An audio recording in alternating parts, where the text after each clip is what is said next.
12 અને 13 તારીખથી જુઠાલાલની મંડળી કામે લાગી ગયેલી હતી। જુઠાલાલની મંડળી એસી ઓફિસમાં બેસીને મારા પ્રેસના મીડિયાના મિત્રોને બોલાવીને એમ કહે કે આનંદભાઈ ગેરમાર્ગે દોરે છે। 28મી ફેબ્રુઆરી આજ ધરમપુરની ધરતી પર રેલી કરવાના હતા ત્યારે મોગલી શું કહેતો હતો? મોગલી અનંત પટેલ ગેરમાર્ગે દોરે છે। જય આદિવાસી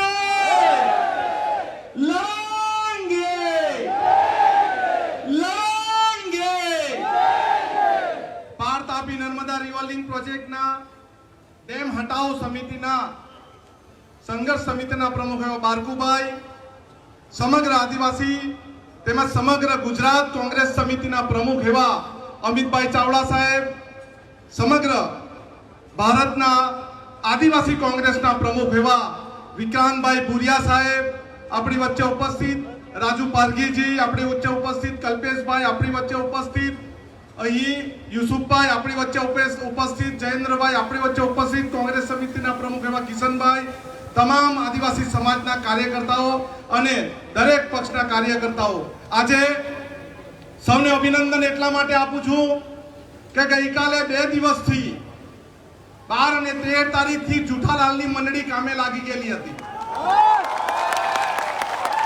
જુઠાલાલની મંડળી એસી ઓફિસમાં બેસીને મારા પ્રેસના મીડિયાના મિત્રોને બોલાવીને એમ કહે કે આનંદભાઈ ગેરમાર્ગે દોરે છે। ત્યારે તમે ફ્લેશબેકમાં જાઓ, 2022માં જાઓ। 28મી ફેબ્રુઆરી આજ ધરમપુરની ધરતી પર રેલી કરવાના હતા ત્યારે મોગલી શું કહેતો હતો? મોગલી અનંત પટેલ ગેરમાર્ગે દોરે છે। આપણે ત્યારથી પહેલી રેલીથી લઈને છેલ્લી રેલી નવસારીમાં કરી ત્યાં સુધી મોગલીને બોલાવ્યો, મોગલી આવ્યો અને આ નવું મોગલી આવી ગયું જુઠાલાલ। જુઠાલાલ જે કાગળ બતાવે એ કાગળમાં વાંચીને બતાવવાની જરૂર હતી। આપણા ડોક્ટર સાહેબ નીરવભાઈ બી કીધું, એમાં લખ્યું છે અત્યારે આ ડેમ પ્રોજેક્ટ પ્રાથમિક તબક્કે નથી, એટલે બીજા તબક્કે છે, એટલે કાલે પાછો આવી શકે એવું છે। એટલે અમારી સીધી સટ માંગણી છે કે અમને શ્વેતપત્ર આપી દો, અમારું આંદોલન બંધ। અમારી સીધી સટ માંગણી છે કે જુઠાલાલ અહીંયા આવીને એમ કહી દે કે આ અમે રદ કરીએ છીએ, એનું શ્વેતપત્ર છે, અમારું આંદોલન બંધ। પરંતુ તમારા અહીંના ધારાસભ્ય કોણ મેં ભૂલી ગયો, એને બોલાય થાકો આવે જ નહીં। કેમ નહીં આવે અરવિંદભાઈ? કેમ નહીં આવે સાંસદ? કેમ નહીં આવે જુઠાલાલ? કેમ નહીં આવે ભાજપના બીજા મોટા હોદ્દેદાર જે એમ કહે છે કે અમે તો પાગલ છે, અમે તો ગાંડા છે? અમે ગાંડા છે, અમારી ડાગડી ચસકેલી છે, અમે પાગલ છે, પણ અમારી જળ જંગલ જમીન બચાવવા માટે પાગલ છે। અમે ગાંડા છે, અમે પાગલ છે, અમારા હક ને અધિકાર મેળવવા માટે પાગલ છે। અને આખો આદિવાસી સમાજ પોતાની પ્રકૃતિ બચાવવા માટે ગાંડો છે, પાગલ છે, પણ જૂઠો નથી, જુઠાલાલ નથી।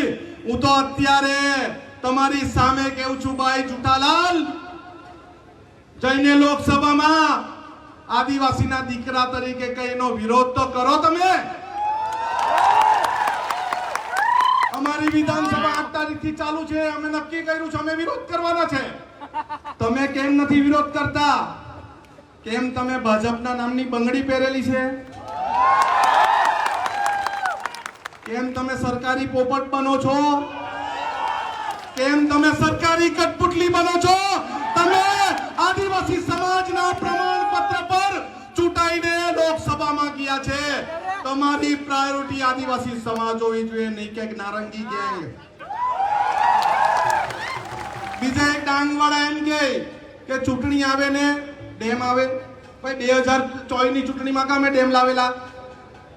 તમે ડેમની વાત કરો છો એટલે અમે ડેમ બોલીએ છીએ। તમે શ્વેતપત્ર આપો એટલે અમે પૂર્ણ વિરામ મૂકી દઈએ. માંગણી છે ને આપણે? માંગણી છે ને? અરે આવનારી તાલુકા પંચાયત જિલ્લા પંચાયતમાં નારંગી ગેંગને ઘરમાં ઘૂસવા દેવાના છો? અરે આ તું ચકંદે કેમ ઘૂસવા દેવાનો છો તમે?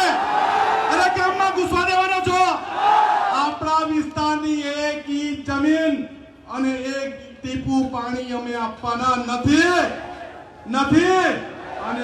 સૌને જય આદિવાસી, જય જુહાર. અને મારે પોલીસના મિત્રોને કેવું છે, અહીંના એસપી અમને છૂટ આપી ત્યારે ડાંગના એસપી ને હું થઈ ગયું ભાઈ. આ આંદોલન તો ધરમપુરમાં હતું. ડાંગના એસપી માં 150 જણને કેમ ડિટેન કર્યા? અરે આવનારી રેલી ડાંગમાં રાખું, ડાંગમાં આવનારી રેલી વઘઈમાં રાખશું, વઘઈમાં. અને સભા આપણી પોલીસ સ્ટેશનમાં હશે ને? હશે ને? આવશો ને? સૌને જય આદિવાસી.